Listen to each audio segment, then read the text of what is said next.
नमस्कार शेतकरी मित्रांनो, विजय सूर्यवंशी या आमच्या यूट्यूब चॅनलवर आपल्या सर्वांचे स्वागत.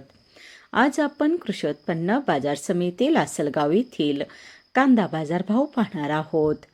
जे शेतकरी मित्र आमच्या चॅनलवर नवीन असतील त्यांनी प्रथम चॅनलला सबस्क्राईब करून सपोर्ट करावा.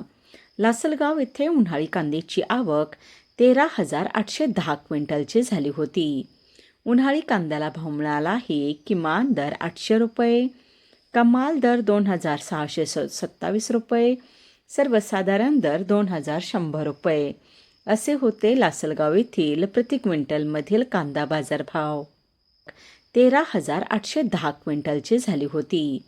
उन्हाळी कांद्याला भाव मिळाला आहे. किमान दर 800 रुपये, कमाल दर 2,627 रुपये, सर्वसाधारण दर 2,100 रुपये असे होते लासलगाव येथील प्रति क्विंटलमधील कांदा बाजारभाव.